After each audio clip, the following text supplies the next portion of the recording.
नमो रिहन्ताणं नमो सिद्धाणं नमो आयर्याणं नमो वज्जायाणं नमो लोये सप्पसाहुणं येषु पञ्च नमोकारो सप्पपावप्पणासनो मङ्गलानं प्रस्तुतेसिं परमं भवै मङ्गलम् यस्य प्रभावात् विजयो जगत्यां सप्ताङ्गराज्यं भुवि भूरिभाग्यम् परत्र देवेन्द्र नरेन्द्रतास्या तत्सिद्धचक्रं विदधातु सिद्धिम्।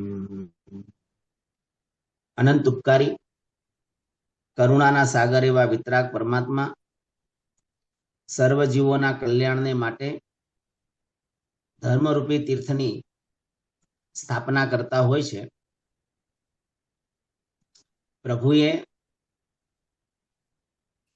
બહુ મંગલકારી અર્થની દેશના આપી। ગણધર ભગવંતોએ પ્રભુની દેશનાને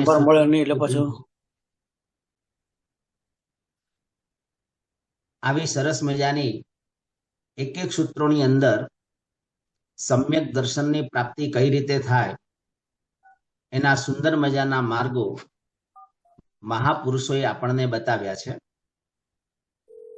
નવપતજીના ઓળીના પવિત્ર અને મંગલકારી જે દિવસો અને આ દિવસોની અંદર તમને જોયા નહીં એટલે મેં કીધું તમને નંબર જોઈએ છે એટલે હેલો સમ્યક દર્શન પ્રાપ્ત થાય પછી ધર્મની શરૂઆત થતી હોય છે।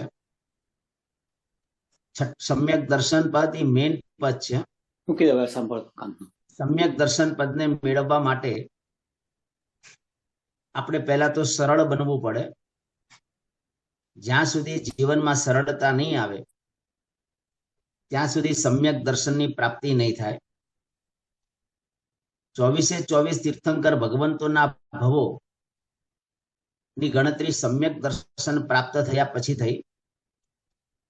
આપણી પણ ભવની ગણતરી સમ્યક દર્શન પ્રાપ્ત થયા પછી જ થશે। એટલે હવે સમ્યક દર્શનને કઈ રીતે મેળવવું, કારણ કે સમ્યક દર્શન આવે પછી જ આપણું કોઈ પણ અનુષ્ઠાન તે અમૃત અનુષ્ઠાન બનતું હોય છે। ઉમાસ્વાતી મહારાજા तत्वार्धिगम सूत्रनी अंदर सम्यक दर्शन ज्ञान चारित्राणी मोक्ष मार्ग के सम्यक दर्शन सम्यक ज्ञान अने सम्यक चारित्र आ त्रणेयनी परिपूर्णता एने ज मोक्षनो मार्ग कीधो छे। तो सौ प्रथम सम्यक दर्शन ने मेळववा माटे शास्त्रमां आखो एनो क्रम बताव्यो छे। एक क्रमनी भूमिकामां आपणे पहेला जवुं पड़शे के जीवे सम्यक दर्शन मेळववा माटे केवा केवा प्रकारना एने प्रयत्नो करवा पड़े, पुरुषार्थ करवो पड़े। एना वगर आ बधी वस्तु शक्य छे ज नहीं। परंतु तथा भव्यत्वनो ज्यारे परिपाक थाय त्यारे आ बधी वस्तु सहजताथी थती होय छे। આપણે માત્ર શુભ અધ્યવસાય લાવવાના એક પ્રયત્નો આપણે કરવાના છે। તો મહાપુરુષો કહે છે કે સમ્યક દર્શન મેળવવા માટે સૌ પ્રથમ જીવે ચર્માવર્તન કાળમાં પ્રવેશ કરવો પડે, અપુનર્બંધક અવસ્થાને પ્રાપ્ત કરવી પડે। ચર્માવર્તન કાળમાં પ્રવેશ કરવા માટે પહેલા સૌથી પહેલા દયાનું પરિણામ જોઈએ। जगतना तमामे तमाम जीवो माटेनी दया सौ पहला अपना आत्मानी आपणे दयानो परिणाम जोईए।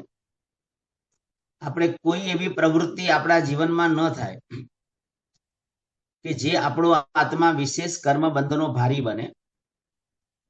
श्रीपाल राजा अने मैणा सुंदरी जेवो पोते सम्यक दर्शनने पामी चूक्या हता एटले श्रीपाल राजा धवल सेठ ने पण पोते उपकारी मानी रह्या छे। दरियानी अंदर जारे धवल सेठे जारे श्रीपाल ने जारे दरियामां फेंक्या,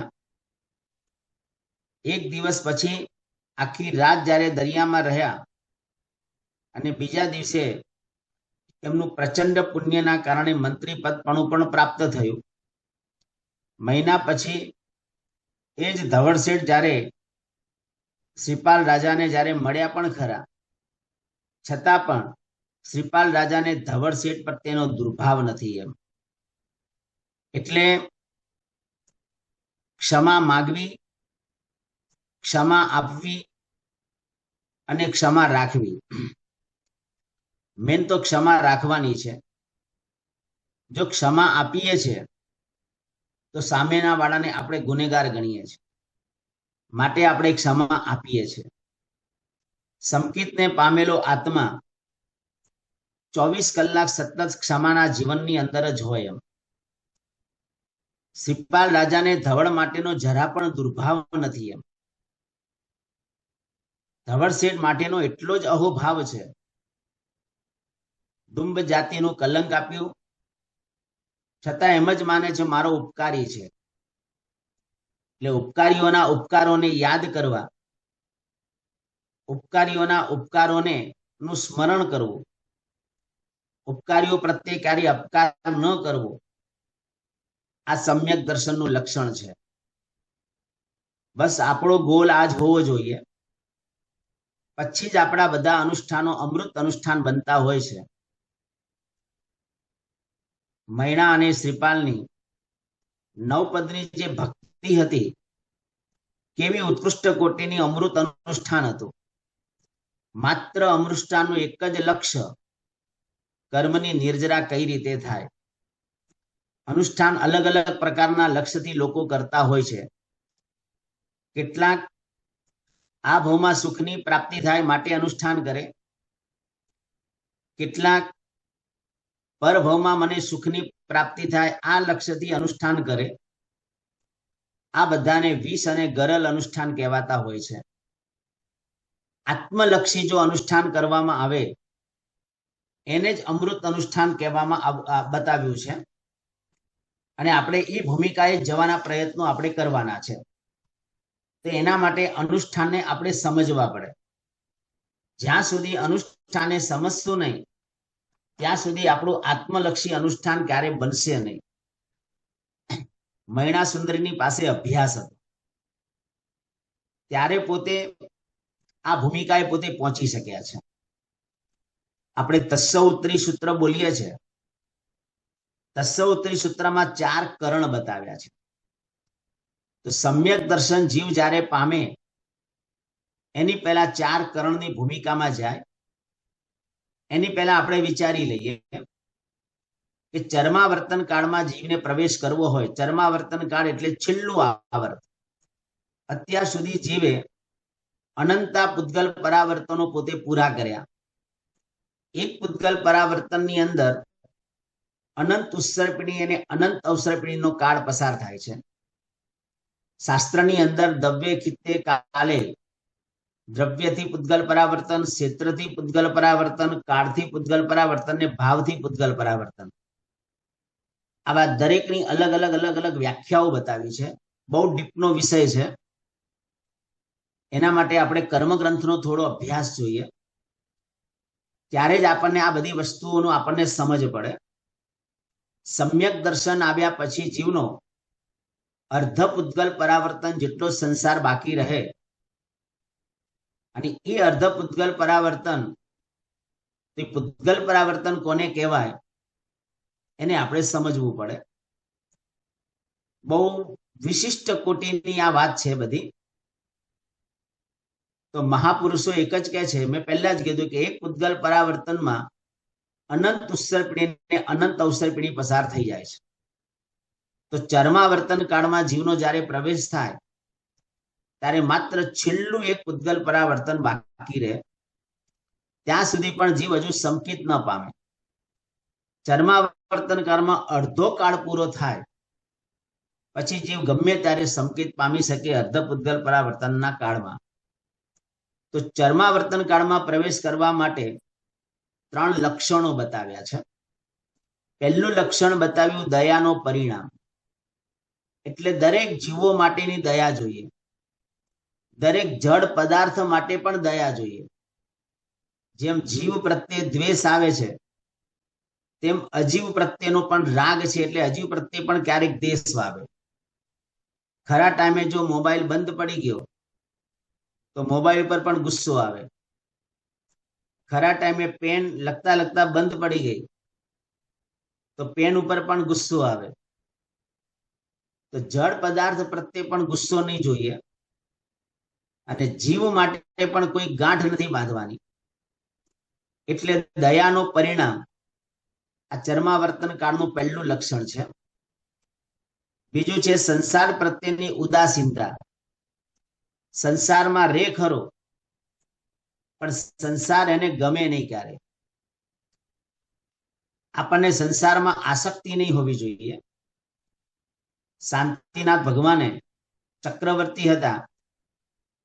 ચક્રવર્તીના પુણ્યના પ્રભાવે 1,92,000 સ્ત્રી સાથે એમને લગ્ન કર્યા, પરંતુ સંસારના સુખો ભોગવ્યા પણ ખરા. ભોગાવલી કર્મ ભોગવવાનું બાકી હતું એટલે, પરંતુ એક પણ સુખ આસક્તિપૂર્વક એમને ભોગવ્યું નથી. બસ સંમત દિઠ્ઠી જીવો જૈવી હું પાવમ સમાયરે કિંચી અપોસી હોય બંધો જૈણમ ન નિધમ ધસમ કુણઈ. ઘણી બધી તત્વની ઊંડી વાતો આપણે સમજવી પણ છે, પણ અમુક વસ્તુ જ્યાં સુધી અભ્યાસની ધારાઓ નથી હોતી ત્યાં સુધી ભૂમિકા સુધી આપણે પહોંચી શકતા નથી. પણ આજે ઘણી બધી વાતો કરવી પણ છે. તો સંકિત ધારી આત્મા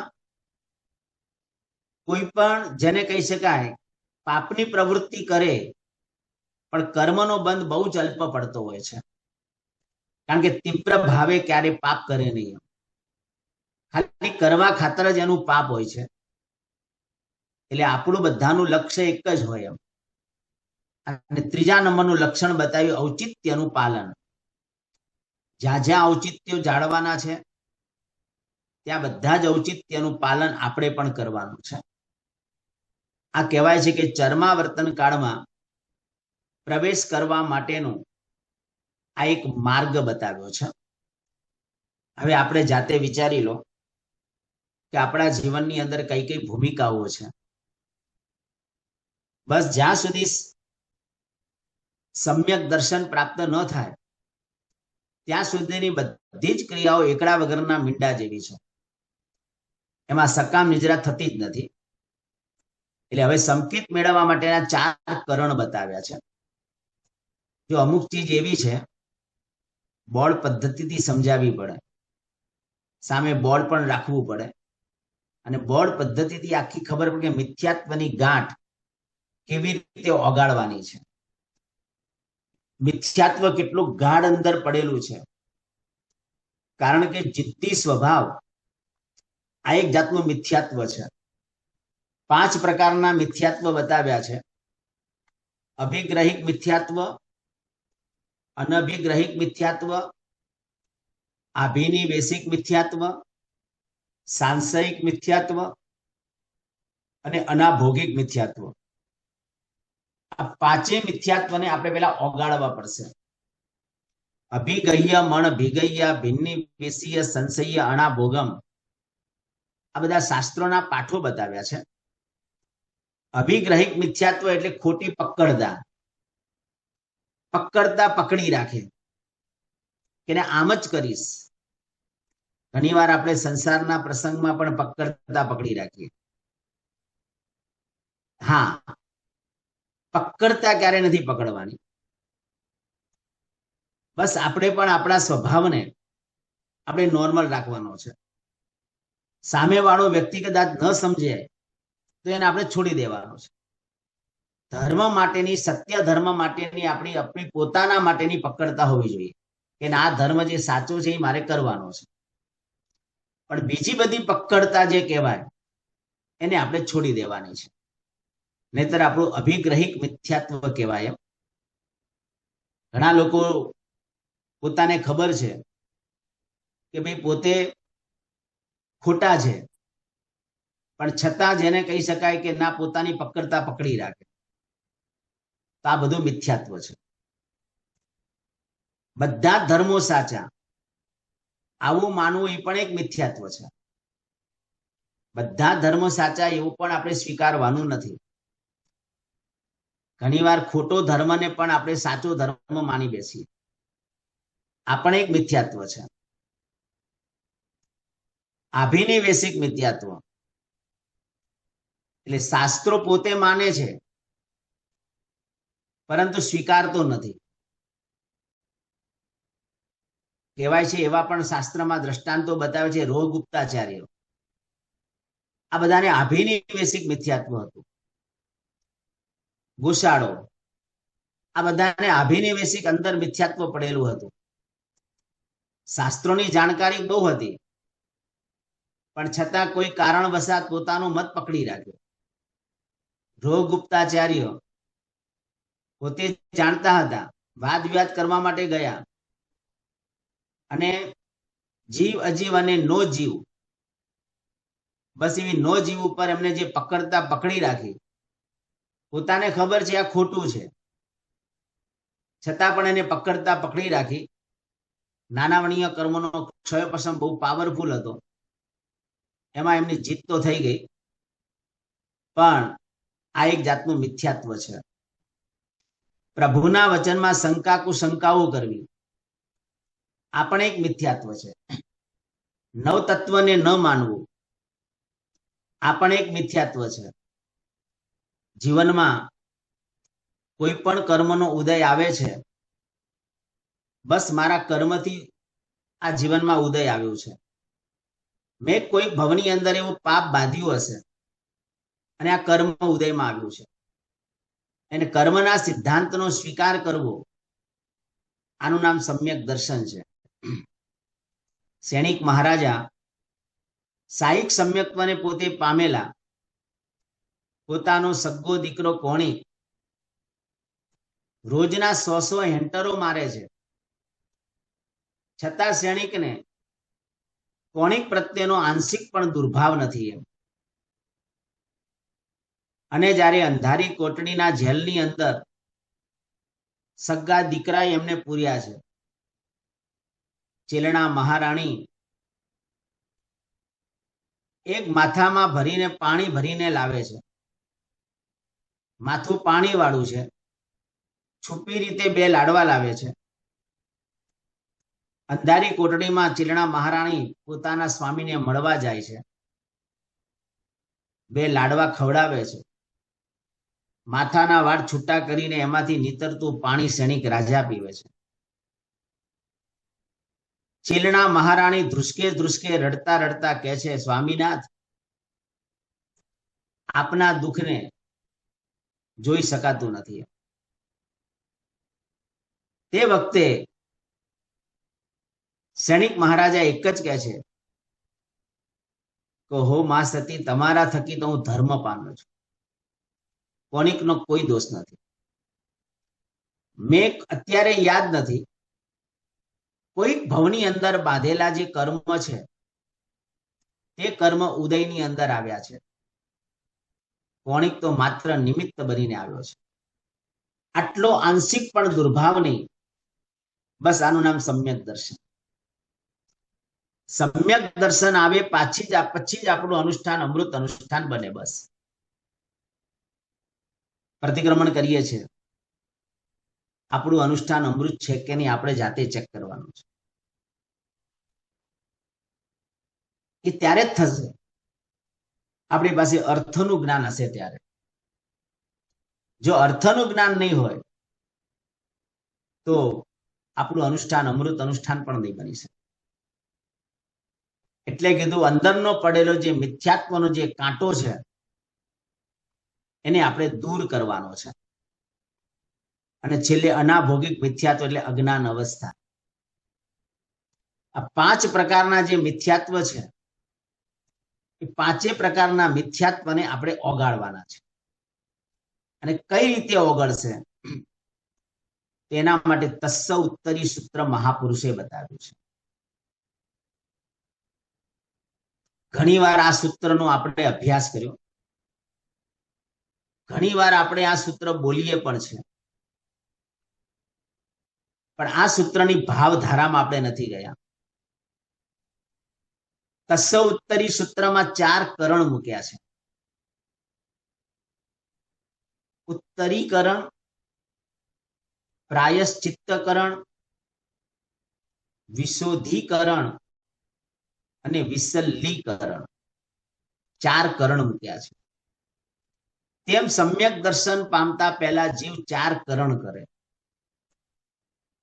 યથા પ્રવૃત્તકરણ, અપૂર્વકરણ, અનિવૃત્તિકરણ અને અંતરકરણ. આ 4 કરણ કરે પછી જીવ સમ્યક દર્શનને પોતે પામે છે. આ બધી પ્રક્રિયા એટલી બધી ફાસ્ટ થાય છે. અંતર મુહૂર્તની અંદર જીવ સમ્યક દર્શનને પોતે પામી ચૂકે છે. ખાલી માત્ર પહેલા શુભ ભાવ લાવવાના, પછી શુદ્ધ ભાવની અંદર જવાના આપણે પ્રયત્નો કરવાના છે.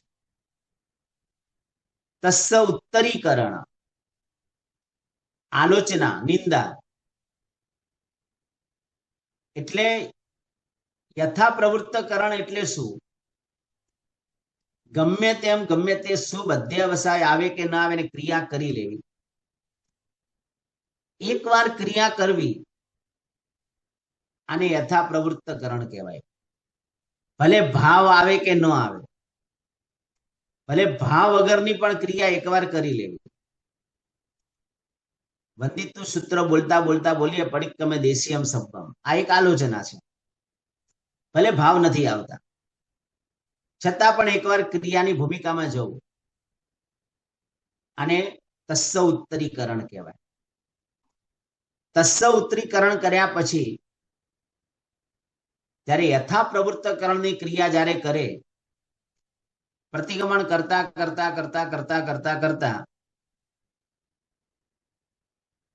એ પ્રતિક્રમણ જ્યારે આત્મસાત જ્યારે થાય, ગુરુ મહારાજના મુખે કંઈક નવી નવી નવી નવી વાતો સાંભળે ત્યારે એના જીવનની અંદર એક આત્મશુદ્ધિ કરવાનું એને ક્યારેક મન થશે. આત્મશુદ્ધિ કરવાનું મન થશે એટલે શુભ પરિણામ આવશે. ઉત્કૃષ્ટ કોટીના ભાવો જાગશે. બસ આનું નામ છે અપૂર્વકરણ. અત્યાર સુધી નહીં આવેલો શુભ ભાવ આવો, આનું નામ અપૂર્વકરણ. અને અપૂર્વકરણમાં આવે એટલે જીવ ગ્રંથિ ભેદ કરે, ગાંઠને ઓગાળી નાખે. એકવાર મિથ્યાત્વ ઓગળ્યું એટલે કર્મની 120 પ્રકૃતિ જે બતાવી છે એમાંથી 16 પ્રકૃતિ એવી છે એ ક્યારે નહીં બંધાય. 16 પ્રકૃતિ એવી છે મિથ્યાત્વની હાજરીમાં કમ્પલસરી બંધાય છે. 16 પ્રકૃતિ આપણે પછી વિચારીએ અને આપણે આપણી જાતને આપણે પૂછીએ કે આપણે ક્યાં છીએ. એમ એટલું યાદ રાખજો, જીવનમાં જ્ઞાન પ્રાપ્ત કરવું હજુ બહુ સહેલું છે, પરંતુ જ્ઞાનને પચાવવું બહુ અઘરું છે. દ્રષ્ટિને બદલવી બહુ અઘરી છે. આપણે તો આપણા જીવનની અંદર દ્રષ્ટિને આપણે બદલવાની છે. કદાચ જ્ઞાન ઓછું હશે ને તો પણ ચાલશે. આમ પાયચિત્ત કર્ણનમ જ્યારે અંદરના ભાવો જ્યારે બોલીએ ને, એટલી બધી અંદરની શુદ્ધિ થાય. જીવનમાં કોઈને ગુનેગાર ગણવાના નથી. બસ સંકિતધારી આત્મા કોઈને ગુનેગાર ન, બસ જે છે વસ્તુનો સ્વીકાર કરી લે. બસ કોઈ આપણને કે અને આપણને ખોટું લાગે ને તો સમજવાનું આપણામાં હજુ સંકિત નથી. સંકિતધારી આત્માને ક્યારે ખોટું ન લાગે. આપણને આપણી પોતાની પ્રશંસા કરવાનું મન થાય તો સમજવાનું હજુ આપણામાં સમ્યક દર્શન નથી. એટલે હું તો પ્રભુને એટલું જ કહું કે પ્રભુ તું મને જ્ઞાન અને પૈસો એટલો જ આપજે કે મારું જીવનને હું પચાવી શકું. બસ ઘણી વાર વધારે પડતું જ્ઞાન આવે ને તો અભિમાન આવી જાય, અને ઘણી વાર વધારે પડતો પૈસો આવે ને તો એ અહંકાર આવી જશે. અને અહંકાર ક્યારે અનંતાનુબંધીમાં કન્વર્ટ થશે કાંઈ ખબર નહીં પડે. અભવીનો આત્મા ભલે ઉત્કૃષ્ટ કોટીનું ચારિત્ર ધર્મ પાડે, 9:30 પૂર્વ સુધીનો એનો અભ્યાસ છે, એનું અનુષ્ઠાન ક્યારે અમૃત અનુષ્ઠાન બનતું નથી. કારણ કે એને મંદપણે પણ અનંતાનુબંધી કસાયનો ઉદય તો અંદર ઊંડે ઊંડે ઊંડે ઊંડે ચાલુ છે. એનું અનુષ્ઠાન કાં તો 20 અનુષ્ઠાન હોય કાં તો ગરલ અનુષ્ઠાન. પુણ્યશાળી મારે એટલું જ કેવું છે કે આપણે કયા અનુષ્ઠાનની ભૂમિકામાં છીએ. બસ ભગવાનની પૂજા કરવા જઈએ ત્યારે અપેક્ષા લઈને નહીં જવાનું, ભાવ બરાબર છે. ક્યારેક અપેક્ષા લઈને જઈએ કે ના આજે ગમે તે થાય ચડાવો લેવો એટલે લેવો, આવું ગાંઠ બાંધીને ક્યારેય નહીં જવાનું. અને કદાચ માની લો કે ન મળ્યો તો આર્ત ધ્યાનના પણ નિમિત્તો બની શકે કે જો સામે વાળો આવે ને મારી પર પડ્યો, મારી સામે પડ્યો, એમને ખબર છે કે આજે મારો બર્થડે છે, હું લેવાનો હતો પણ મને લેવા જ નથી, એટલે આપણને એના માટેનો દુર્ભાવ સ્ટાર્ટ થઈ ગયો. તો પ્રભુ ભક્તિ કરતા કરતા દુર્ભાવની ધારામાં જતા રહ્યા. કાંઈ સમકી જતું રહેશે ખબર નહીં પડે. પ્રભુ જેવા પ્રભુ પોતાના જીવનમાં સમ્યક દર્શન પ્રાપ્ત થયા પછી ભગવાન મહાવીર સ્વામીને પણ સંકેત ઘણી વાર ગયું છે. નિમિત્તો એવા આવ્યા, પ્રભુના પણ પતનો થયા. તો આપણને તો કેટલાય નિમિત્તો આવવાના છે, અને એને ટકાવી રાખવા માટે અત્યારે આપણી પાસે એક જ આલંબન છે, બસ ગુરુ સાથેનો અભ્યાસ કરો. બસ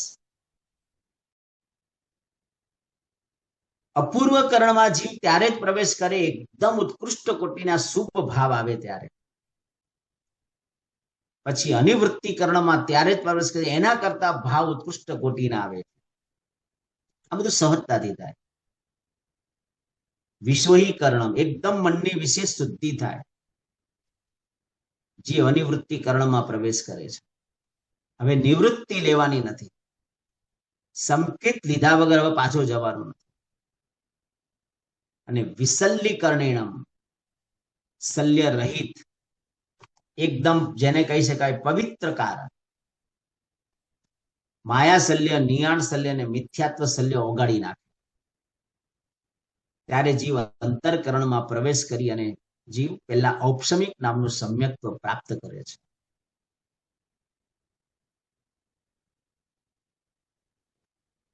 મુખ્ય 3 સમ્યક્ત્વ છે, ઔપસમિક, ક્ષાયિક અને ક્ષાયોપસ્મિક. એમ તો વેદક સમ્યક્ત્વ પણ છે, શાશ્વદન સમ્યક્ત્વ પણ છે, પણ મુખ્ય 3માં રમવાનું છે. ઔપસમિક સમ્યક્ત્વ આવ્યા પછી અંતર્મૂર્તમાં જતું રહે.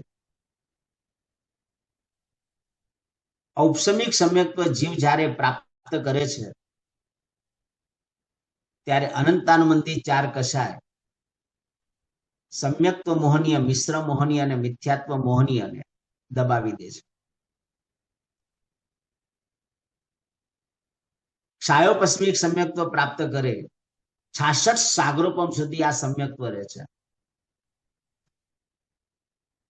અને સાયિક સમ્યક્ત્વ આવ્યા પછી ક્યારેય જતું નથી, જેમાં દર્શન સપ્તકનો ક્ષય થાય છે. અનંતાનુબંધી 4 કસાય સમ્યક્ત્વ મોહનીય, મિશ્ર મોહનીય અને મિથ્યાત્વ મોહનીય. દર્શન સપ્તકનો ક્ષય થાય પછી જીવ સાયિક સમ્યક્ત્વ પ્રાપ્ત કરે. અત્યારે આપણે સાયિક સમ્યક્ત્વની ભૂમિકામાં જવા માટે આપણા કોઈ એવા અધ્યવસાયો નથી કે સાયિક સમ્યક્ત્વને આપણે પામી શકીએ. પરંતુ એવા સંસ્કારોને આપણે એવા બનાવીશું તો જરૂર નેક્સ્ટ ભવની અંદર કોઈક મહાવિદ્ય ક્ષેત્રમાં જશું તો જરૂર આપણે સાહિક સમ્યક્ત્વને આપણે પામી શકશું. તો સમ્યક્ત્વને પ્રાપ્ત કરવા માટે મહાપુરુષોએ 5 સાધના બતાવી છે. એ 5 સાધના કઈ એની પહેલા આ 9 પદની અંદર 9 વસ્તુ જીવનમાં પહેલા પ્રાપ્ત કરવાની છે. કે આ 9 પદી શું છે કે જે સમ્યક દર્શનને પ્રાપ્ત કરવા માટે એક શ્રેષ્ઠ આલંબન સ્વરૂપ છે. તો પહેલા 9 પદ ની આરાધના અને સાધના સાધક જો કરે તો પુણ્યનો ગુણાકાર કરે. 9 પદની સાધનાથી પુણ્યનો ગુણાકાર થાય, પાપનો ભાગાકાર થાય. આ તાકાત 9 પદમાં છે. વિચારો શ્રીપાલ અને મૈણાની 9 પદની સાધના કેવી હશે. આંબિલ કરવું એ બહુ ઉત્તમ છે. શક્તિ હોય અને ભાવ હોય અને આંબિલ તપની આરાધના કરવી શ્રેષ્ઠ છે. પરંતુ આંબિલ કરતા કરતા રસનેન્દ્રિયો પર વિજય મેળવવો એ ખાસ લક્ષ્ય રાખવાનું છે. ક્યાંક કશાયો આવવા ન જોઈએ. બસ કશાયોને ઓગાળી દેવાના છે. એને કોઈના માટે આટલી અંશ માત્ર પણ ગાંઠ નથી રાખવાની. ઘણી વાર કોઈના માટે ગાંઠ બાંધી હતી, આને ન બોલાવું તો ન જ બોલાવું.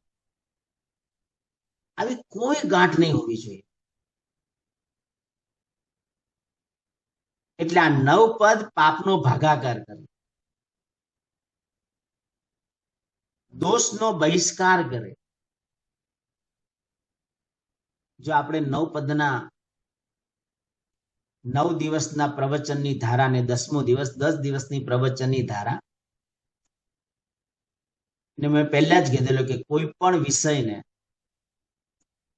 પૂરેપૂરો જો ન્યાય આપણે આપવો હોય ને તો આપણે 1 કે 1.25 કલાકમાં આપણે નથી આપી શકતા. એટલે મારે બધી જ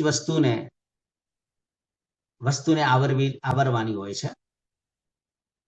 આવા સમ્યક દર્શન જેવા પદને જો પામવું હોય ને તો આપણે કર્મગ્રંથનો અભ્યાસ બહુ અતિ આવશ્યક છે. 9 તત્વનો અભ્યાસ બહુ અતિ આવશ્યક છે. એની ધારા જ્યારે ચાલતી હોય ને એ સાંભળતા સાંભળતા સાંભળતા આપણું સંકિત નિર્મળ થાય અને થાય. શ્રીપાલ અને મૈણા એમને ધવળ શેઠે આટલા ઉપસર્ગો આવ્યા અને શ્રીપાલ રાજા તરત સ્વીકારી લીધું. એની પહેલા એમને પણ એવો અભ્યાસ કર્યો. અભ્યાસ કરીને પોતે એટલું બધું આત્મસાત થયું ત્યારે એમનું સિદ્ધ ચક્ર 9 પદનું અનુષ્ઠાન અમૃત અનુષ્ઠાન બની શકે છે. એક વારની આરાધનાથી અનુષ્ઠાન અમૃત નથી બનતું. દોષોનો બહિષ્કાર કરે. સંકેતધારી આત્મા કોઈના દોષ ન જોવે. કોઈના પણ દોષ જોવામાં આવે ને તો સમજવાનો હજુ આપણામાં સંકેત નથી. આપણે કોઈને કહીએ કે ભાઈ તમે બરાબર નથી, તમે આમ નથી, તેમ નથી, તમે આમ કરો તેમ કરો. કોઈને પણ સલાહ આપવી આ મિથ્યાત્વનું લક્ષણ છે. સલાહ આપવાનો અધિકાર આપણને છે જ નહીં. મેં ગઈકાલે પણ કીધેલું, કોઈને પ્રેરણા કરી શકાય પણ કોઈને સલાહ ન અપાય. એ સલાહ લેવા માટે આવે ને તો ચોક્કસ કહેવાય.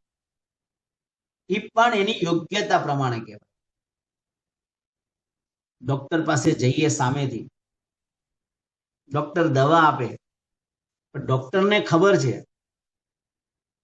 કે આને કેટલા પાવર વાળી દવા આપીશ તો રિએક્શન નહીં આવે, તો એ પ્રમાણે પાવર વાળી દવા આપે. એવી રીતે શિષ્ય ગુરુ પાસે જ્યારે જાય, પહેલા તો કોઈ ગુરુને આપણે સ્થાપના કરવાની છે, અને શિષ્ય જ્યારે ગુરુ પાસે જ્યારે જાય ત્યારે ગુરુને ખબર છે કે મારે આને કેટલો ડોઝ આપવાનો છે, તે પ્રમાણે જ માર્ગદર્શન આપે. વધારે આપે પણ નહીં. વધારે આપવું એ પણ તકલીફ કરતા છે. એટલે તો બહુ ઊંડું તત્વ છે, ઘણી બધી ઊંચી વાતો છે. એટલે સંકેતધારી આત્માને દોષનો બહિષ્કાર કરે, એના જીવનમાં એક અંશ માત્ર પણ દોષ ન હોય. દોષ આવ્યો એટલે ગયું સંકેત, આવી ગયું મિથ્યાત્વ. મિથ્યાત્વી આત્મા ગમે તેટલી આરાધના કરશે, મેં ના કીધું અભવીનો આત્મા એવું ઉત્કૃષ્ટ કોટીનું ચારિત્ર પાડે, છેક 9મા ગ્રૈવેક સુધી જઈ શકે, એવું ઉત્કૃષ્ટ કોટીનું ચારિત્ર એમનું હોય. આ 9 પદ ગુણોનો આવિષ્કાર કરે, ગુણોને પ્રગટ કરે.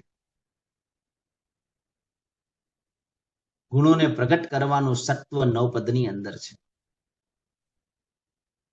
રોજની 50 માળા ગણો નવકાર વાળી, રોજ 50 નવકાર વાળી ગણવી, 6 મહિના ગણો. જુઓ, મારે નહીં કેવું પડે. ખરેખર જોઈએ છે સંકેત.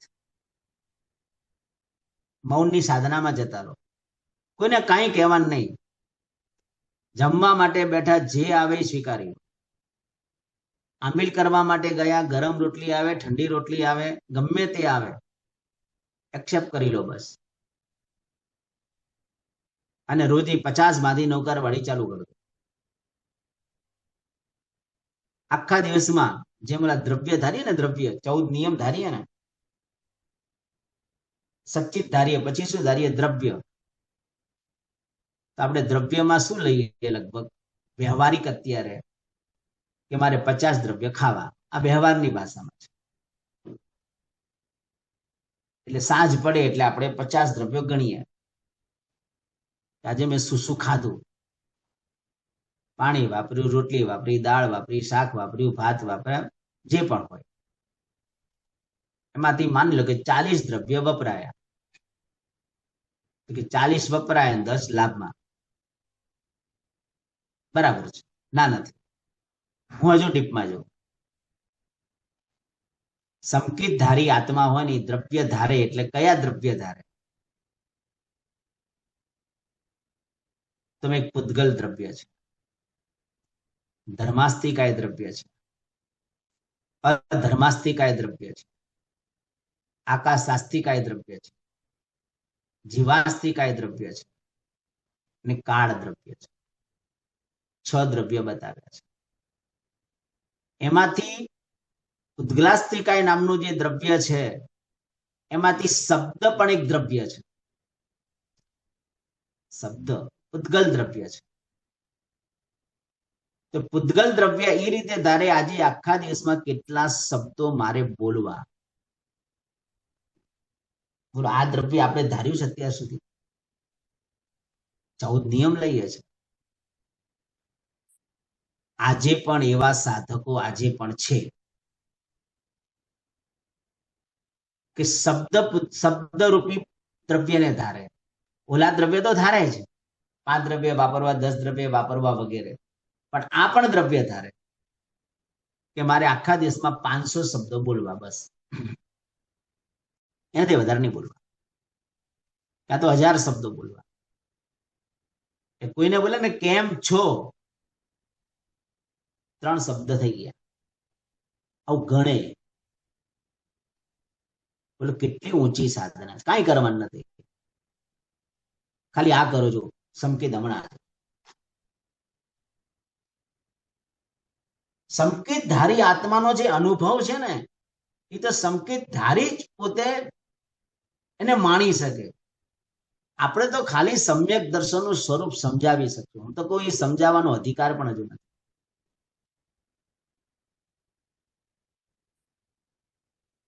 સંકેતને માણવાનો, એનો અનુભવ માણવાનો છે. મિથ્યાત્વનો પડકાર કરે, નમ્રતાના પાડે સંસ્કારો, વિષય વિકારોને છોડી દે, ધર્મની રુચિ પ્રગટાવે, કસાયોને ઓગાળી દે. આ છે નવ પદની આ તાકાત, આ છે નવ પદની આ સાધના.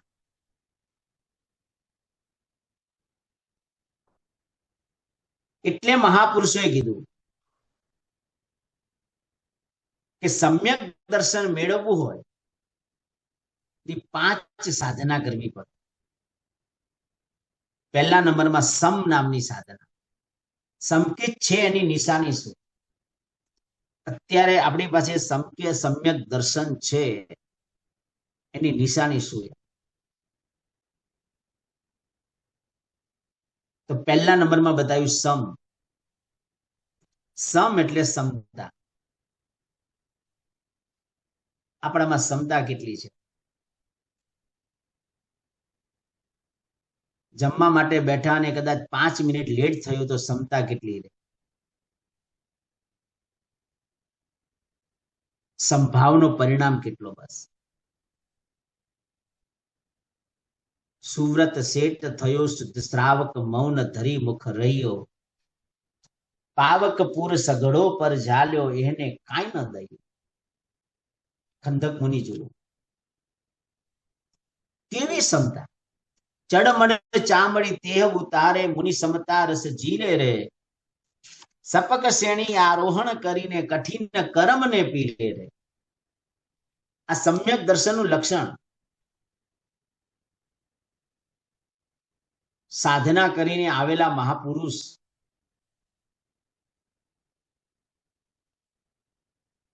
વીસ વર્ષ સુધી જંગલમાં રહેલા છે, અને 20 વર્ષ બાદ આ મહાપુરુષ જયારે રાજ્યમાં જયારે આવ્યા છે, પોતાની સગી બેન દૂરથી પોતાના ભાઈને ઇંગિત આગારથી જોઈ લીધા. વિચાર્યું કે મારો ભાઈની કાયા કેવી થઈ ગઈ. એના આંખમાંથી આંસુ આવ્યા. રાજાએ કંઈક અલગ વિચાર કરી લીધો, અનુમાન કરી લીધું. જીવનમાં ક્યારેય કોઈના માટે અનુમાન ક્યારે નહીં કરવું. જિંદગી પૂરી થશે ખબર નહીં પડે. ક્યારે ભેગા થશું આપણને એ ખબર નથી. આ તો કોઈક જેને કહી શકાય ઋણાનું બંધ હતો, એકબીજા ભેગા થયા છે. ભેગા થયા છે તો હવે એવા છૂટા નહીં પડો કે ક્યાંક એકબીજાને વેરની ગાંઠ બંધાઈ જાય.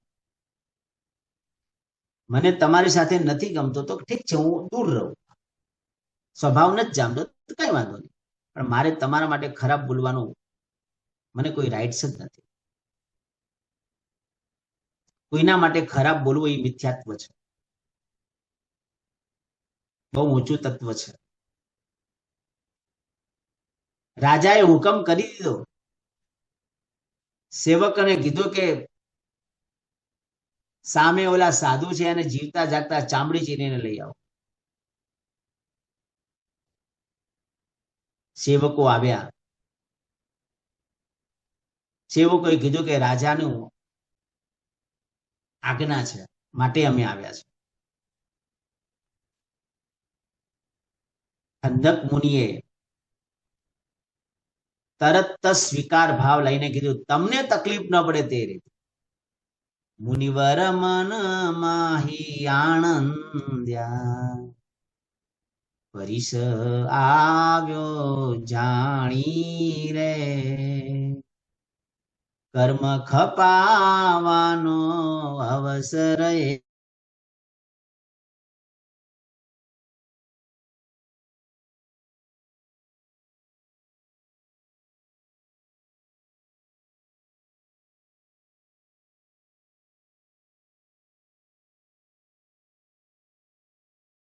ચલિયા રે.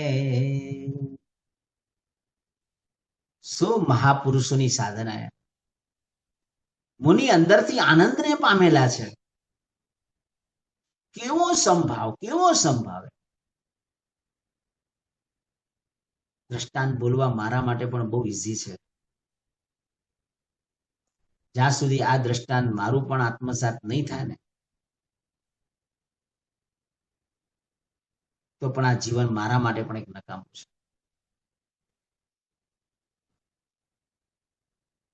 મનુષ્ય ભાવ ખાલી પુણ્ય બાંધવા માટે નથી, મનુષ્ય ભાવ સકામ નિજરા માટે છે.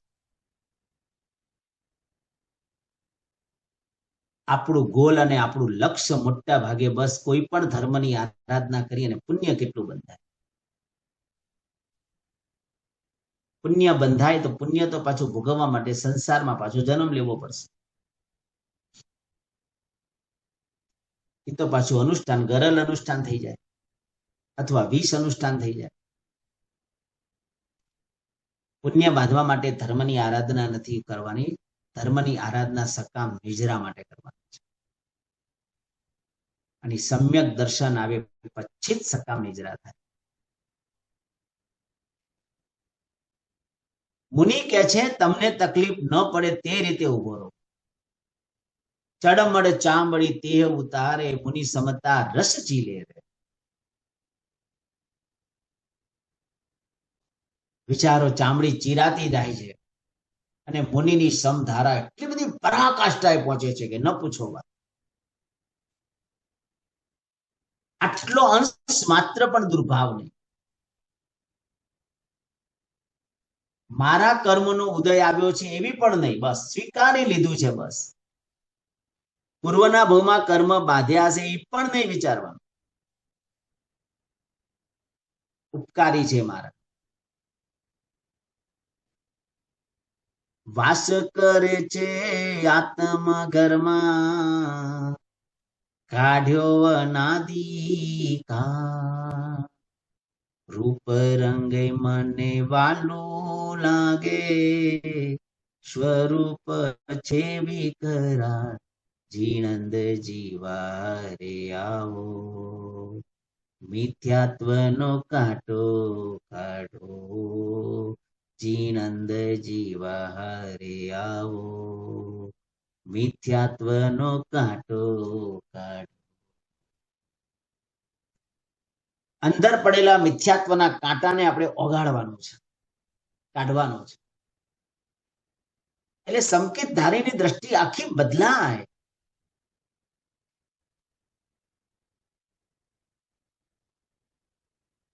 તો ખંડક મુનિના જીવનમાં આવેલો જે સંભાવ છે, સપક શ્રેણી પ્રાપ્ત કરી લીધી. કેવી મજાની સપક શ્રેણી મહાપુરુષે આખી વર્ણવી છે.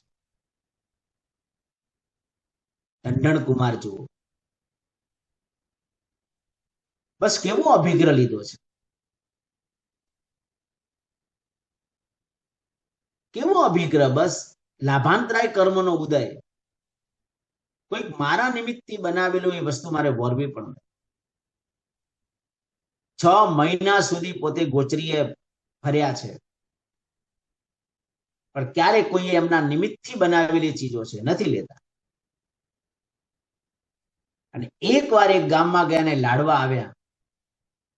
ગુરુ મહારાજને પૂછ્યું, જ્ઞાની ગુરુ મહારાજ કહે છે આ પણ તમારા નિમિત્તથી જ બનાવેલા છે. અને ગયા પરઠવા માટે. મેં કેવો લાભાંતરાય કર્મ બાંધ્યો. કોઈકને દાન આપતા મેં અટકાવ્યા. અને લાભાંતરાય કર્મનો ઉદય, જેના કારણે શુદ્ધ ગોચરી મળતી નથી, લાડવાને પરઠવી રહ્યા છે અને પોતાના જીવનમાં કરેલા ભૂતકાળના દુષ્કૃતની નિંદા કરી રહ્યા છે. અને બસ સંભાવપૂર્વક લાડવો પરટતા પરટતા પડતા એવા શુભ ધારા અને શુદ્ધ ધારામાં ગયા. ત્યાં જ કેવલ નાની પ્રાપ્તિ. સવારે રાય પ્રતિક્રમણ કરીએ છીએ, જગતચિંતામણી સ્તોત્ર બોલીએ છીએ. એની 5 ગાથા બતાવી સ્ટાર્ટિંગની. પહેલી ગાથા મિથ્યાત્વને ઓગાળવા માટેની છે. પુણ્યશાળીઓ મારે એટલું જ કહેવું છે, જગતચિંતામણી બોલીએ છીએ પણ ભાવો કેવા છે, કેવી ભાવધારામાં જગતચિંતામણી બોલીએ છીએ. ખાલી પ્રતિકોણમાં વિધિ છે માટે બોલી લે છે, અમૃત અનુષ્ઠાન કેવી રીતે બનશે? અમૃત અનુષ્ઠાને બનાવવું તે એક એક વસ્તુને ડીપમાં જઈને ઊંડાણમાં વિચારવું પડશે, એના ઇદમ પર્યાય સુધી પહોંચવું પડશે. અમૃત અનુષ્ઠાન બોલવું બહુ સહેલું છે, અમૃત અનુષ્ઠાનની ધારા સુધી પહોંચવું બહુ અઘરું છે. ચોથા ગુણસ્થાને કે રહેલો આત્મા અનુષ્ઠાનની ભૂમિકામાં પ્રવેશ કરવાનો અધિકાર પ્રાપ્ત થાય છે. નવકાર મહામંત્ર બોલવાનો અધિકાર અપુનર્બંધક અવસ્થા આવે પછી જ પ્રગટ થાય. ત્યાં સુધી નવકાર મંત્ર ભણવાનો અધિકાર પણ આપણને પ્રાપ્ત થતો નથી.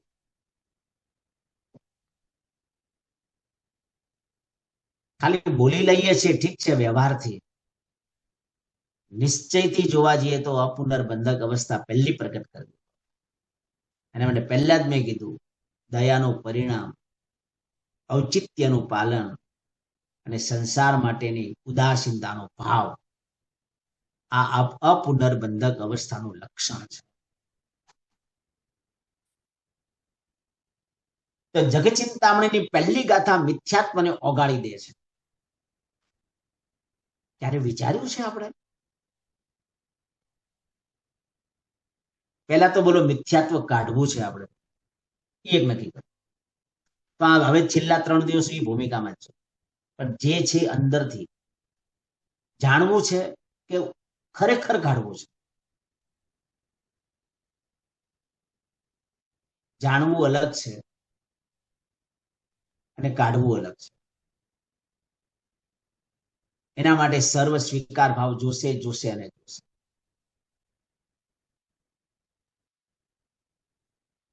એટલે પહેલી ગાથા મિથ્યાત્વને ઓગાળે છે, જગતચિંતામણીની બીજી ગાથા અવિરતિને ઓગાળે છે, જગતચિંતામણી સૂત્રની ત્રીજી ગાથા પ્રમાદને ઓગાળે છે, ચોથી ગાથા કસાયોને ઓગાળે છે, અને પાંચમી ગાથા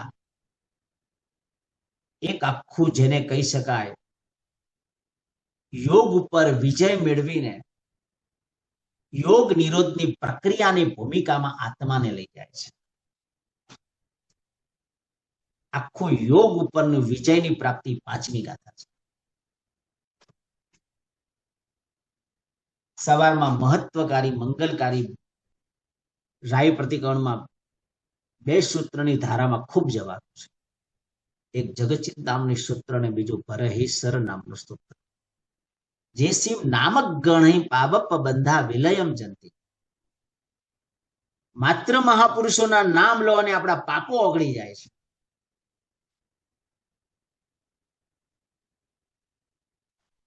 તો સંભાવ લાવો, સંવેગ મોક્ષ પ્રત્યેની રુચિ, સમ્યક દર્શનના જે 5 લક્ષણો જે બતાવ્યા, એમાં પહેલું સમતા, બીજા નંબરમાં સંવેગ મોક્ષ પ્રત્યેની રુચિ. આપણને મોક્ષ પ્રત્યેની રુચિ કેટલી છે? અભયકુમાર હતા, કેવી મોક્ષ પ્રત્યેની રુચિ? આમ સતત એક જ ભાવ, પિતા ક્યારે રજા આપે, ક્યારે રજા આપે, ક્યારે રજા આપે, અને વારંવાર વારંવાર વારંવાર પિતા પાસે ગયા. પણ નિમિત્ત આવ્યું, નીકળી પણ ગયા મહાપુરુષ. રાજ્યના મંત્રી હતા, પણ મોક્ષ પ્રત્યેની રુચિ કેટલી હતી? જંબુસ્વામી 8 કન્યાને ભલે પરણ્યા, 8 કન્યાઓ નક્કી કર્યું કે પહેલી રાત્રિએ આપણે એવા એવા પ્રશ્નો પૂછીએ અને આપણા જંબુ કુમારને આપણે આ સંસારમાં મોહિત કરીએ. પણ મોક્ષની એવી અંદરની રુચિ પ્રગટેલી હતી. એક પછી પ્રશ્નોની જાળ વર્ષે છે અને જંબુકુમાર શાંતિથી એના એક પછી જવાબો આપે છે. આખી રાત પ્રશ્નોત્તરી ચાલી અને સવારમાં 527 જણનો દીક્ષાનો આખો વરઘોડો નીકળી. શું મહાપુરુષોનું અનુષ્ઠાન અમૃત અનુષ્ઠાન કહેવાય. આત્મસાત થયેલી આરાધના હતી.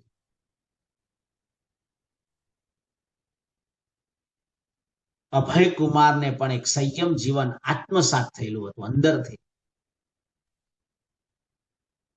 એટલે ક્યારે પ્રભુનો માર્ગ સ્વીકારો, ક્યારે પ્રભુનો માર્ગ સ્વીકારો. સંવેગ, મોક્ષ પ્રત્યેની રુચિ, નિર્વેદ સંસાર પ્રત્યેની અરુચિ. આપણને સંસાર કેટલો ગમે છે. વાસ્તવિક કહું, સંસાર જો ન ગમતો હોય ને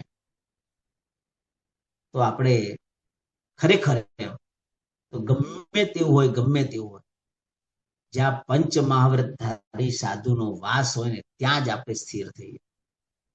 જ્યાં દેવ અને ગુરુ, દેવ તો મળી જાય, ધર્મ કદાચ મળી જાય, ગુરુ બધે નથી મળતા. પંચ મહાવ્રતધારી ગુરુ, એનું જ સાનિધ્ય, એના રોજ મને દર્શન પ્રાપ્ત થાય. આવું ગોલ અંદરથી પડેલો, એને કહેવાય કે સંસાર માટેની અરુચિ છે.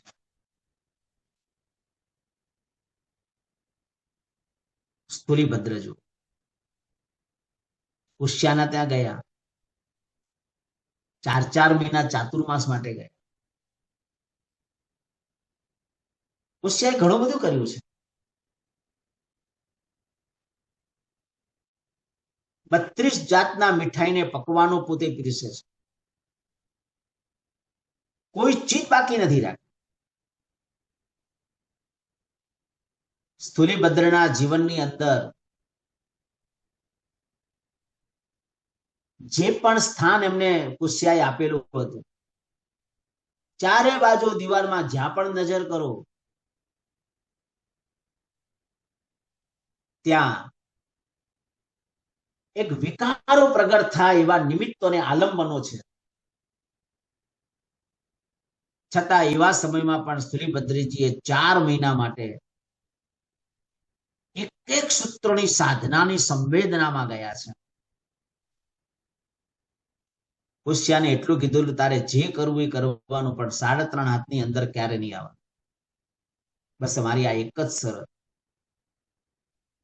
અને 4 મહિનામાં માનના સ્તરે પણ આટલો અંશ માત્ર પણ વિકાર એમને પેદા નથી થયો.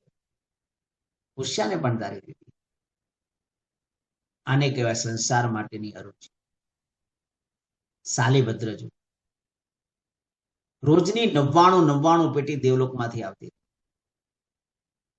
આપણને 99 ખાલી માચીસના ખોખાઈ નથી આપતા. અને પ્રભુની વાણી જ્યારે સાંભળી, અંદરથી જ્યારે જે ભાવ પ્રગટે, એક રાણીઓને છોડવા લાગ્યો છે.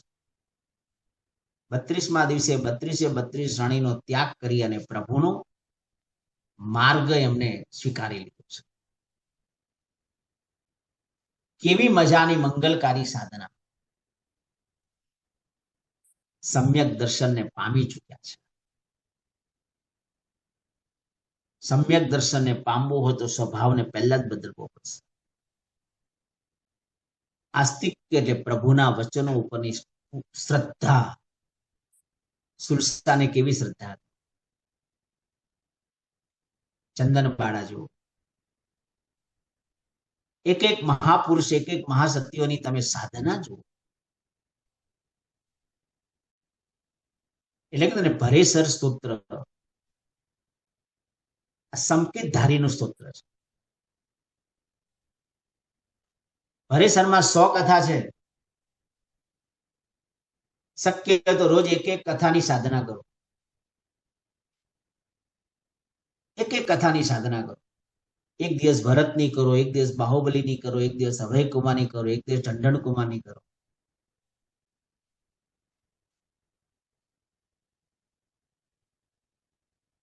કેવી મંગલકારી અતૂટ શ્રદ્ધા સુલસાને પ્રભુ એને ધર્મ લાભ કેવડાવે.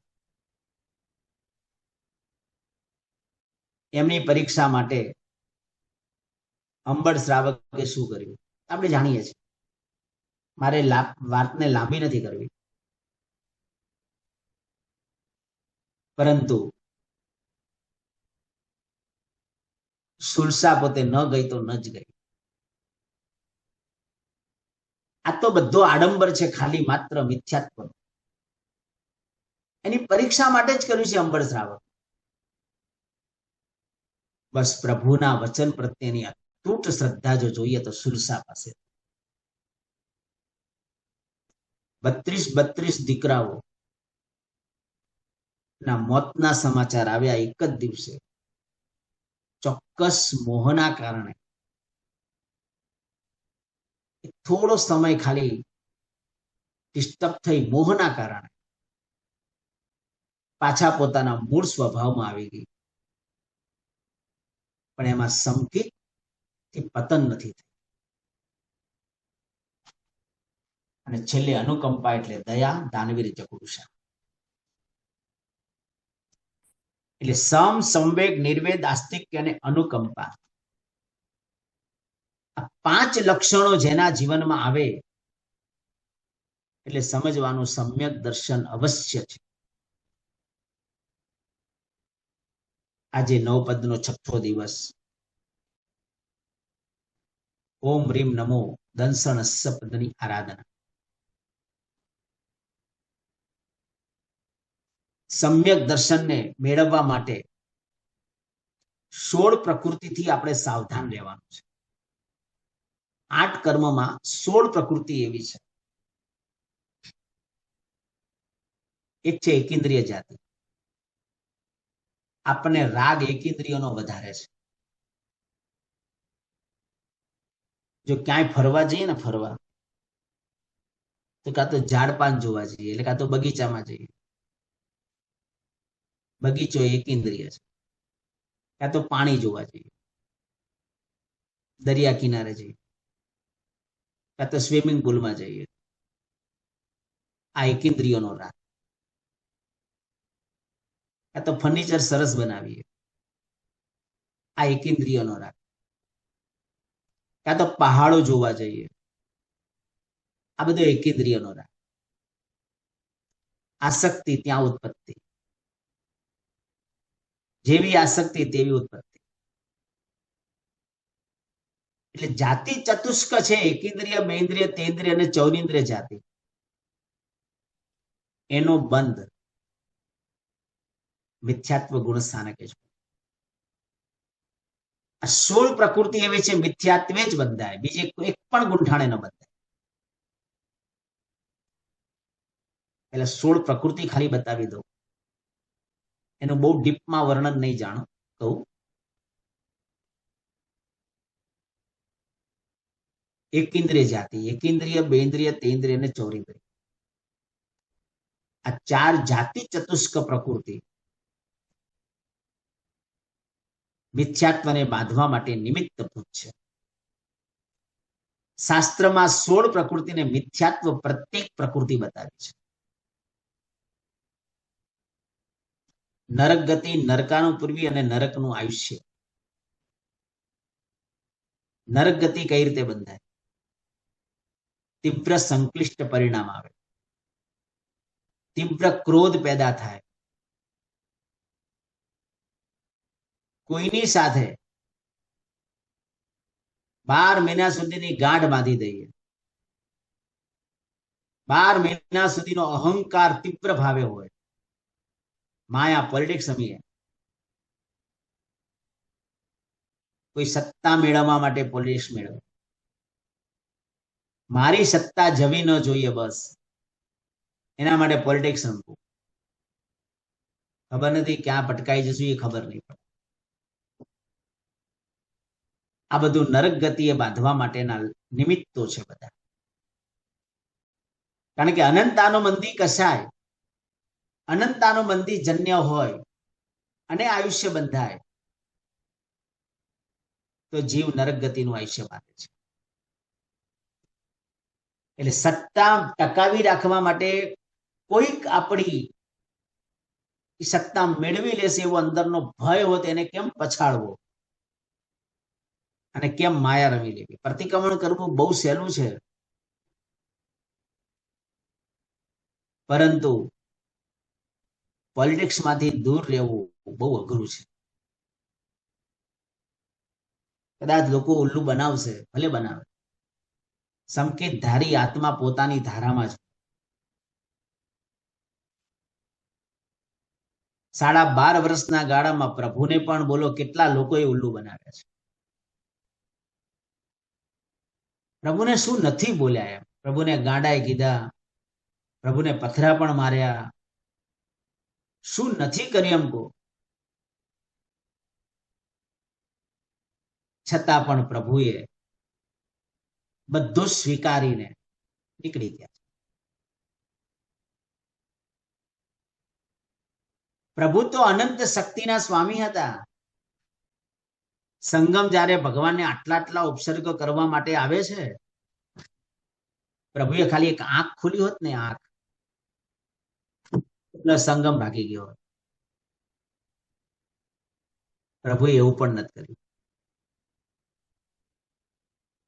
સંકેત ધારે છે, સાહિક સમ્યક તેને પામેલા છે.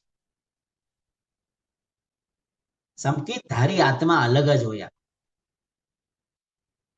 એટલે નરક ગતિ, નરકાનુપૂર્વી, નરકનું આયુષ્ય, આ 3 પ્રકૃતિ મિથ્યાત્વ પ્રત્યેક છે.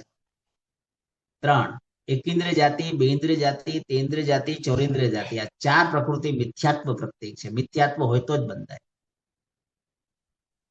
સ્થાવર નામ કર્મ, સૂક્ષ્મ નામ કર્મ, અપર્યાપ્તા નામ કર્મ અને સાધારણ નામ કર્મ, આ 4 પ્રકૃતિ મિથ્યાત્વ હોય તો જ બંધાય. મિથ્યાત્વ ન હોય તો ન બંધાય. સ્થાવરમાં પૃથ્વી કાય, અપકાય, તેવકાય, વાવકાય ને વનસ્પતિ, આ બધું સ્થાવર કહેવાય. ઊંડક સંસ્થાન, છેવટનું સંગયણ, આતપ નામ કર્મ, આ મિથ્યાત્વ પ્રત્યેક પ્રકૃતિ છે. નપુંસક વેદ, ગમે તેટલું મળે ઈચ્છાઓ પૂરી થાય જ નહીં. સંસારની ઈચ્છા પૂરી કરવા માટે કદાચ માની લો કે કોઈનું ખૂન કરવું પડે તો ખૂન કરી નાખે. આ નપુંસક વેદ છે. ગમે તેટલા સંસારના સુખો ભોગવા મળે, તૃપ્ત થાય જ નહીં ક્યારે. આ છે નપુંસક વેદ. નપુંસક વેદ બહુ ખરાબ છે.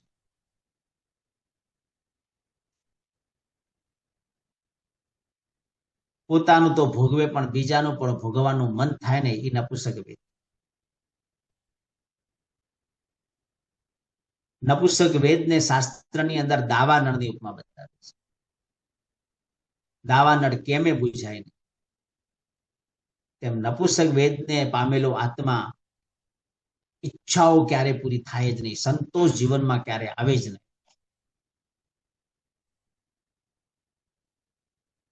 60 વર્ષની ઉંમર થાય પછી તો અમુક જીવનમાં છોડવાનું આવે કે ના આવે,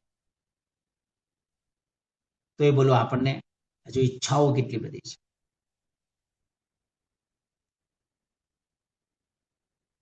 હવે આપણે આપણી સાધનામાં જવાનો પ્રયત્ન કરવાનો છે. અને મિથ્યાત્વ, 16 પ્રકૃતિ એવી છે કે મિથ્યાત્વ હોય તો જ બંધાય, બાકી બંધાય જ નહીં. શાસ્વદન ગુંઠાણે આ 16 માંથી એક પણ પ્રકૃતિ બંધાય નહીં.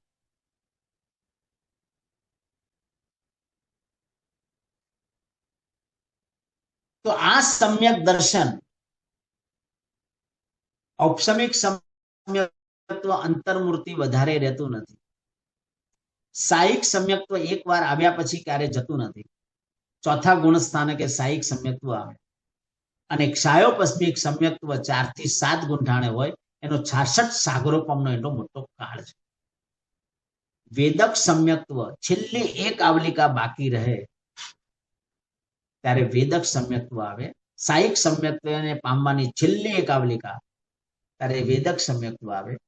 શાશ્વદન સમ્યક્ત્વ જીવ જ્યારે ચોથેથી પડે ત્યારે આવે. પણ આપણે તો મેઇન સાયિક સમ્યક્ત્વનું લક્ષ્ય રાખવાનું છે. સાયિક સમ્યક્ત્વ પ્રાપ્ત થયા પછી જીવ મેક્સિમમ 5મા ભવે એનું મોક્ષ નિશ્ચિત છે. આમ તો 3 જ ભવે મળે, તે ભવે પણ મળી છે, છતાં મેક્સિમમ 5 ભવ. 5 ભવથી વધારે ભવ એને કરવા પડતા નથી. નવું સાયિક સમ્યક્ત્વ માનવ ભવમાં જ મળે. દેવલોકના ભવની અંદર કદાચ એવું સાયિક સમ્યક્ત્વ પામવાની તૈયારી હતી અને આયુષ્ય પૂરું થઈ ગયું તો દેવલોકમાં જાય અને સાયિક સમ્યક્ત્વ મેળવે એ વસ્તુ અલગ છે. બાકી લગભગ 9 સાયિક સમ્યક્ત્વ દેવલોકના ભવમાં પ્રાપ્ત થતું નથી. આવા મજાના મંગલકારી એક અદ્ભુત ચીજો આપણને મહાપુરુષોએ આપણને બતાવી છે. તો સમ્યક દર્શન પ્રાપ્ત થયા પછી આપણું સમ્યક દર્શન ટકી રહે એના માટે પ્રભુએ 8 વસ્તુનું ધ્યાન રાખવાનું છે. નંબર 1, નિસંકીય. પ્રભુના વચનમાં ક્યારે શંકા ન કરવી. પ્રભુનું વચન મારા માટે સહજ દિવસ. કદાચ જ્ઞાન ન હોય ને ન ખબર પડી વસ્તુ બની શકે, પણ મારા ભગવાને કીધું તે બરાબર છે. જીણ પન્નતમ તત્તમ ય સંમતમ મહી ગઈ. બધી જ આજ્ઞા, ભગવાનની આજ્ઞા બધી જ આપણને ખબર ન હોય એવું બની શકે. છેલ્લે શંકા થાય, પ્રશ્ન પૂછવો વસ્તુ અલગ છે, પણ બધા જ પ્રશ્નોના સમાધાનો કદાચ આપણને ન પણ મળે, અથવા અમુક પ્રશ્નોના સમાધાન આપણી બુદ્ધિમાં બેસે પણ એવું પણ બને. તો આગળ પછી દલીલ ક્યારે નહીં કરવા, બની શકે.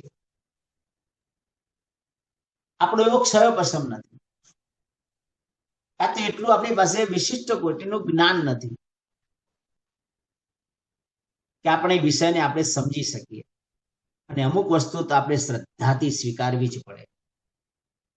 બધા પ્રૂફ ન હોય. કોઈ એમ કે મને પેટમાં બહુ દુખે છે અને આપણે એને કહીએ કે પેટમાં દુખે છે બતાવજે ભાઈ, તો કે બતાવવાની ચીજ નથી. સામે વાળાએ કીધું આપણે માની લેવાનું બસ. એવી રીતે પ્રભુના જે વચનો છે, ચોક્કસ આપણી શ્રદ્ધા વધે, આપણની અનુષ્ઠાન પ્રત્યેનો અહોભાવ થાય. માટે જરૂર જાણીએ, સમજીએ, પ્રશ્ન પૂછીએ, ના પણ નથી, પણ છેલ્લે એક જ મારા પ્રભુએ કીધું તે બરાબર. નંબર 2, ક્યારે અન્ય મતની ઈચ્છા નહીં કરવી. મારા પ્રભુનો મત બરાબર છે. કારણ કે ઘણીવાર નિમિત્તો એવા આવી જાય એટલે આપણે જતા રહીએ, દેવદેવી પાસે જતા રહીએ અને માગણીઓ કરવા લાગીએ. શેના માટે? ભૌતિક સુખની માગણી કોઈની પાસે કરવાની નથી. દેવદેવી આપણા સાધર્મિક છે એની ના નથી. કેટલાક દેવો ચોથે ગુંઠાણે પણ હોય, આપણે સાધર્મિક છે, સાધર્મિક તરીકે પ્રણામ કરો એ ના નથી, પણ સંસારના કોઈ ભૌતિક સુખની માગણી એમની પાસે નથી. આપણે ભગવાન મને સંસારમાં મારી આ ઈચ્છા પૂરી થાય અને શંખેશ્વર દાદાના દર્શન કરવા જઈએ અને 20 અનુષ્ઠાન, આવું લક્ષ્ય નથી રાખવું. ભક્તિ માટે જાઓ એની ના નથી. દેવ દેવીને તમે પ્રણામ કરો એની કોઈ ના નથી સાધર્મિક દ્રષ્ટિથી, પણ ભૌતિક સુખની માગણીઓ ક્યારે આપણા માટે ક્યારે નહીં કરવી. હા, શાસન માટે કદાચ કોઈ એવી તકલીફ આવી ગઈ હોય તો આચાર્યો છે આપણે, એ જરૂર વિનંતી કરી શકે, એની ના નથી, પણ એ આચાર્યોની જિમ્મેદારી છે. કાં તો વિનંતી કરતા આવડવું જોઈએ આપણે, પણ એમાં આપણો સ્વાર્થ નથી. પણ અન્ય મતની ક્યારેય ઈચ્છાઓ આપણે નથી કરવાની. આવી જ્યારે એક એક વસ્તુને જ્યારે જાણીએ સમજીએ ને ત્યારે ખરેખર ખ્યાલ આવે. આપણો સમય થવા આવ્યો છે. આવી 8 બાબતો મારે કહેવાની હતી. આજે 2 જ બાબતો કહીને હું અટકીશ. બાકીની હજુ સમ્યક દર્શન ઉપર થોડી વાત આવતીકાલે પણ લઈશ, થોડી પરમ દિવસે પણ લઈશ. પણ સમ્યક દર્શનને ગાઢ સમજીને અને સાથે અમૃત અનુષ્ઠાન, શ્રીપાલ અને મૈણાનું અનુષ્ઠાન કેવું હતું, આપણે પણ આપણા અમૃત અનુષ્ઠાનની ભૂમિકામાં આપણે જવું છે. બોલો કે ધીરાસરમાં ગયા ક્યારે કળશ ઉપર ચિંતવના કરી, આપણે કળશથી અભિષેક તો કરીએ છીએ, ક્યારે ઉપકરણોને સામે રાખીને ક્યારે એની ભાવધારામાં ગયા નથી ગયા. ત્યાં જ્ઞાનનો કળશ છે, અંદર રહેલું પાણી સમતાનું પાણી છે. આવી ભાવધારામાં જો અભિષેક કરીએ અને અનુષ્ઠાન અમૃત બની જાય. શ્રીપાલ અને મૈણાની 9 પદની આરાધનાની ભક્તિ આવી જ હતી. જે ભક્તિ એટલી ઉત્કૃષ્ટ અને પરાકાષ્ઠાની કે એના આખું અનુષ્ઠાન અમૃત અનુષ્ઠાન. કોઈ પણ સારું કાર્ય કરીએ ને ત્યારે ચોઘડિયા જોઈએ. 7 ચોઘડિયા છે: ઉદ્વેગ, રોગ, કાળ, શુભ, પછી ચલ, શુભ, લાભ અને અમૃત. અમૃત ચોઘડિયું અને અમૃત અનુષ્ઠાન છે. એક જ મિનિટમાં ખાલી કરીને આ વાતને હમણાં આવતીકાલે બહુ એનો આખો દ્રષ્ટિકોણ બદલાવીશ તમને. ખાલી એક જ સેકન્ડમાં, મિનિટમાં, અડધી મિનિટમાં કહી દઉં. ઉદ્વેગ ચોઘડિયું, રોગ ચોઘડિયું ને કાળ ચોઘડિયું તે મિથ્યાત્વ ગુણ સ્થાન છે. આપણી દ્રષ્ટિકોણ અલગ છે, બાકી શાસ્ત્રકારોએ મિથ્યાત્વ ગુણ સ્થાન. પંચાંગમાં જે પણ છે ને પંચાંગીની વાત છે. જે પણ ચીજ પંચાંગમાં મૂકી છે એમાં વૈરાગ્ય ભાવ વિચારવાનો છે. ચલ ચોઘડિયું માર્ગાનુસાયના 35 ગુણોનું ભૂમિકામાં લઈ જવા માટેનું ચલ ચોઘડિયું છે. ત્યાં માર્ગાનુસાયના 35 ગુણો વિચારવાના છે. શુભ ચોઘડિયું સમ્યક દર્શનને પ્રાપ્ત કરવા માટેનું છે. ચોથું ગુણસ્થાન છે. ઉદ્વેગ ચોઘડિયું, રોગ ચોઘડિયું, કાળ ચોઘડિયું મિથ્યાત્વ ગુણસ્થાનક છે.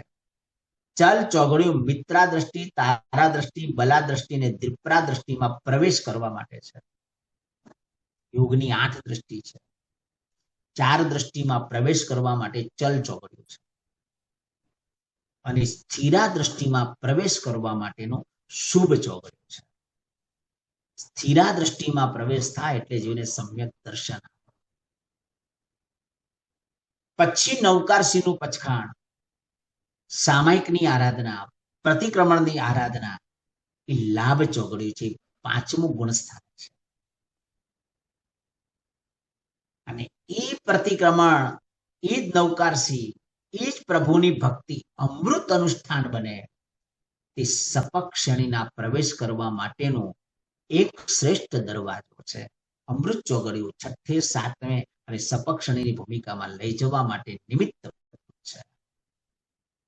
સાચું બોલો પુણ્યશાળી, ક્યારે આપણે ચોઘડિયાના બાબતમાં આવી ચિંતન ધારા ક્યારે આપણે કરી છે? બસ આવી મંગલકારી વાતો આજે 6થા દિવસે સમ્યક દર્શન નામના પદ ઉપર આપણે વિચાર્યું. આવતીકાલે સમ્યક દર્શન પદ ઉપર થોડું જે બાકી રહી ગયું છે તે લેશું.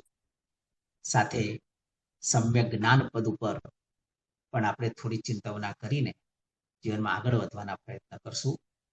આવતીકાલે ભગવાન મહાવીર સ્વામીનો એક જન્મ કલ્યાણકનો પણ શુભ દિવસ છે. તો થોડી કલ્યાણકની પણ વાતો આપણે આવતીકાલે કરીશું. જ્ઞાનપદના દિવસે આવી સરસ આરાધના સાધના કરી જીવન સફળ એ જ શુભકામના. કોઈને કઈ પ્રશ્ન? હેન્ડ રેઝ કરજો, કોઈને પણ કંઈ પણ ક્વેશ્ચન હોય તો. એટલે સુરેન્દ્રભાઈ નો થઈ ગયો. પ્રકાશો सुरेंद्र भाई, अनम्यूट कीजिए सुरेंद्र भाई. Can you hear me now? या बोलिए सुरेंद्र भाई. पंडित जी, आपका प्रवचन अच्छा लगा. ये सम्यक दर्शन, सम्यक ज्ञान, सविचारी, they know the three jewels of Jainism. How do you achieve those things?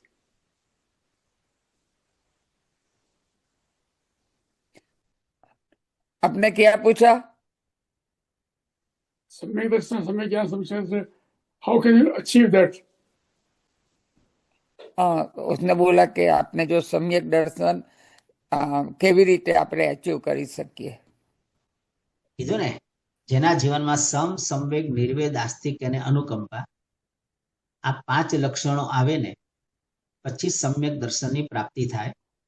અને આપણે સમ્યક દર્શન મેળવવું હોય તો કીધું કે બીજાની નિંદા કરવી નહીં, બીજાના ગુણો જોવા, જે પણ પરિસ્થિતિ આવે પરિસ્થિતિનો સ્વીકાર ભાવ કરવો. તો આ સમ્યક દર્શનને પ્રાપ્ત કરવા માટેના આલંબનો છે. બાકી સમ્યક દર્શન જેને પ્રાપ્ત થયું હોય ને એને જ અનુભવ ખબર પડે, બીજા કોઈને ખબર ન પડે.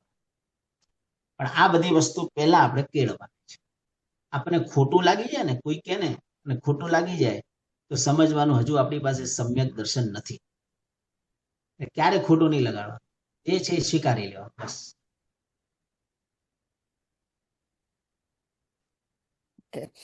વિરલભાઈ, તમે વિરલભાઈ પ્રણામ વિમલેશ સર. પ્રણામ. સર, આપણે એ પૂછવાનું હતું કે એમ કહીએ છે ને કે માનવ ભાવ મળ્યો તો એને સમ્યક દર્શન વગર છોડાય એમ નથી, બહુ દુર્લભ છે, રાઈટ?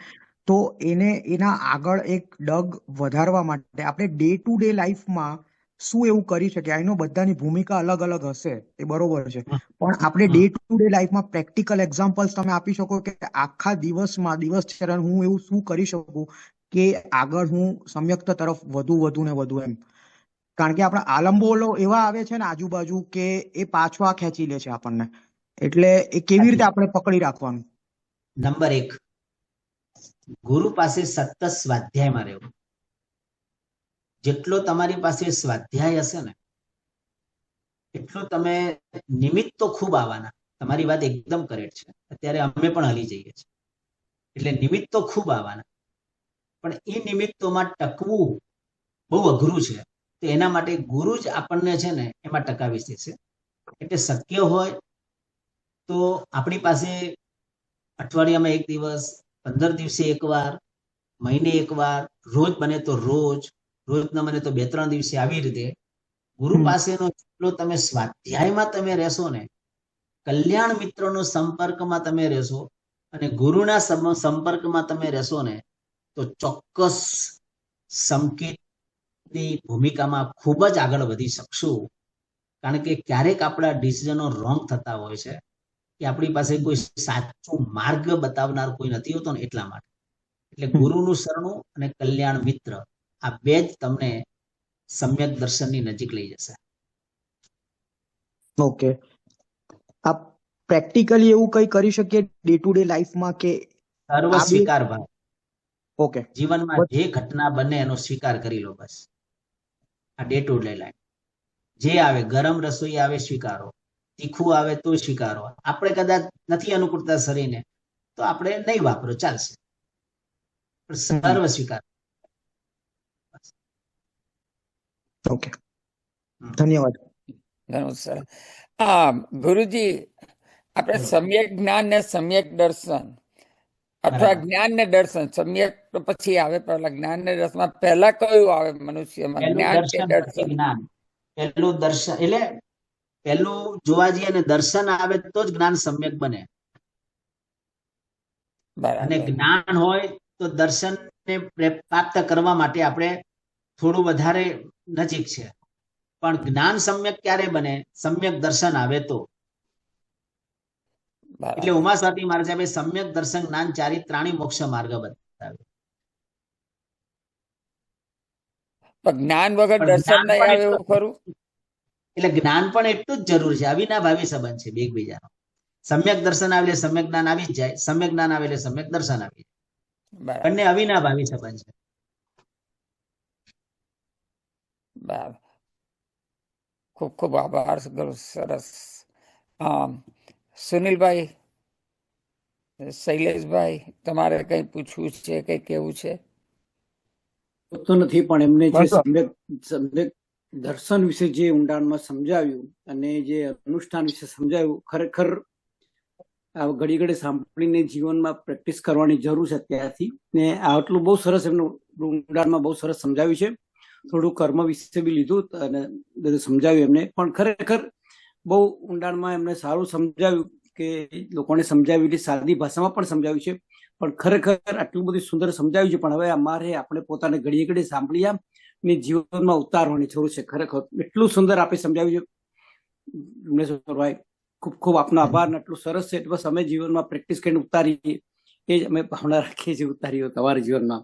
બહુ સરસ સમજાવ્યું, ઊંડાણમાં સરસ છે. ને અમૃત અનુષ્ઠાન પણ સરસ લીધું છે આપે. ખૂબ ખૂબ આભાર આપનો. Thank you, thank you. સુનિલભાઈ? બસ આભાર વ્યક્ત સિવાય બીજું કઈ નથી, કારણ કે છેલ્લે એમણે એ પણ કહી દીધું કે સદગુરુ અને કલ્યાણ મિત્રના સાનિધ્યની અંદર જ આગળ વધીને આ પ્રાપ્ત થાય અને એ દિશામાં આગળ વધાય. પ્રાપ્ત થવાની વાત તો બહુ દૂરની છે, પણ એ દિશામાં આગળ વધી શકાય. બહુ સુંદર વાત છે. ગુરુજી પ્રણામ, આભાર. ઘણું સરસ કીધું એમણે. બીજા કોઈએ પણ કંઈ પણ કહેવું હોય તો તમે જાતે તમારું અનમ્યુટ કરી શકો છો અને આપણે બે શબ્દ કહેવા હોય તો કહી શકો છો. જેને પણ અથવા કંઈ પણ ક્વેશ્ચન હોય તો તે પણ પૂછી શકો છો.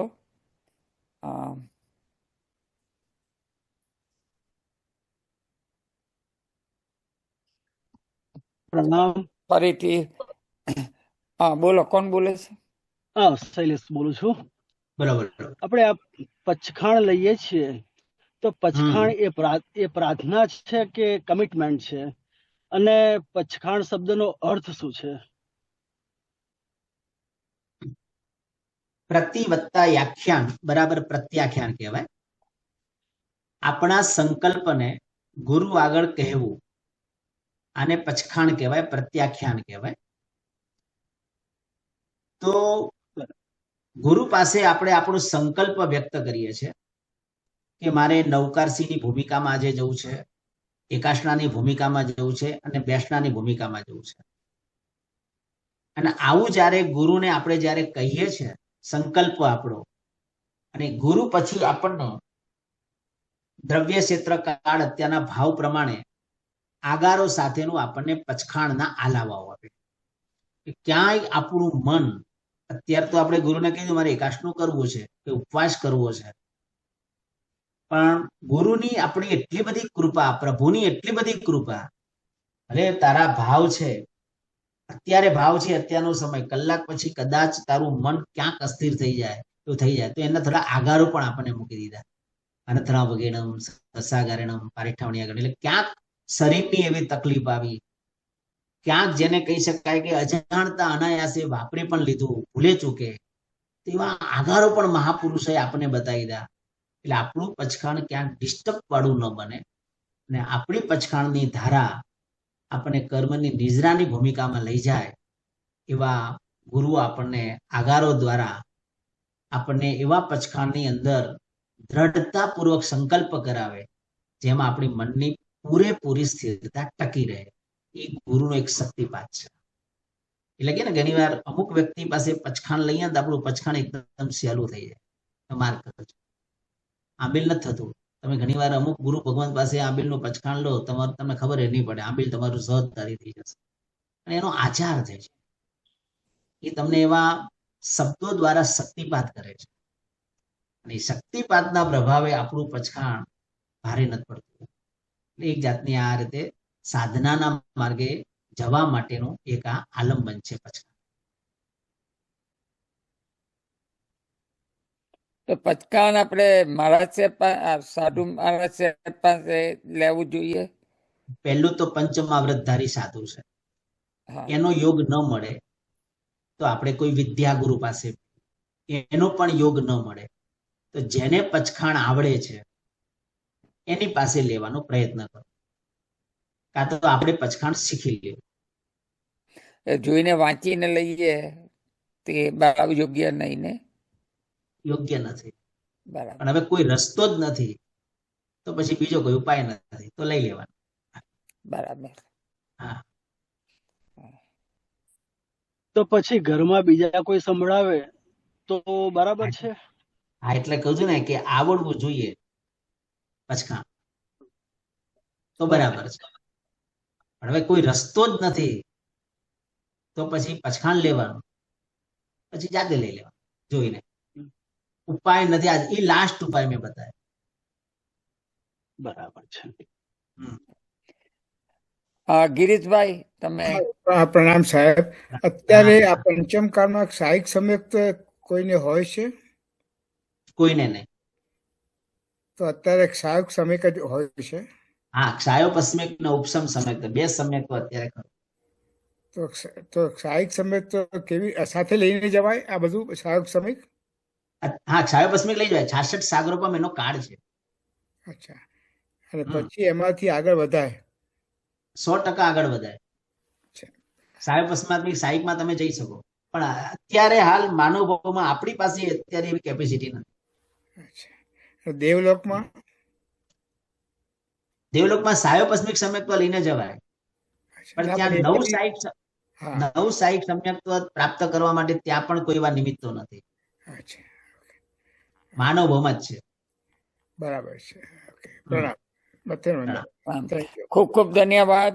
આજનો ઘણું સરસ તમે સમજાવ્યું, આટલું ડીપમાં. ખરેખર ખૂબ ખૂબ આભાર. અને અમને પણ ઘણું જાણવા મળ્યું, જે હજુ સુધી નહીં સાંભળેલું, ન જાણેલું તેવું વસ્તુઓ જાણવા મળી. માટે ખૂબ ખૂબ આભાર. અને બસ હવે માંગલિક સાંભળીને આપણે સમાપ્ત કરશું. નમો રિહંતાણમ, નમો સિદ્ધાણમ, નમો રિયાણમ, નમો વજ્જાયાણમ, નમો લે સપ્પસાવણમ, એસો પંચનમો કારો સપ્પપાવપણાસણો, મંગલાણમ ચ સપ્પે સિંબડમમ વૈ મંગલમ. મંગલમ ભગવાન વીરો, મંગલમ ગૌતમ પ્રભુ, મંગલમ સોલિભદ્રાદ્યા જૈન ધર્મોસ્તુ મંગલમ. અંગૂઠે અમૃત વસે લબ્ધિ તણા ભંડાર, શ્રી ગુરુ ગૌતમ સમર્યે વાંછિત ફળદાતાર. યસ્ય પ્રભાવાદ વિજય જગત્યામ, સપ્તાંગ રાજ્યમ ભુવિ ભૂરિ ભાગ્યમ. પરત્ર દેવેન્દ્ર નરેન્દ્રતા સ્યાત, સિદ્ધ ચક્રમ વિદધાતુ સિદ્ધિમ. સર્વમંગલ માંગલ્યમ સર્વકલ્યાણ કારણમ, પ્રધાનમ સર્વધર્માણામ જૈનમ જયતિ શાસનમ.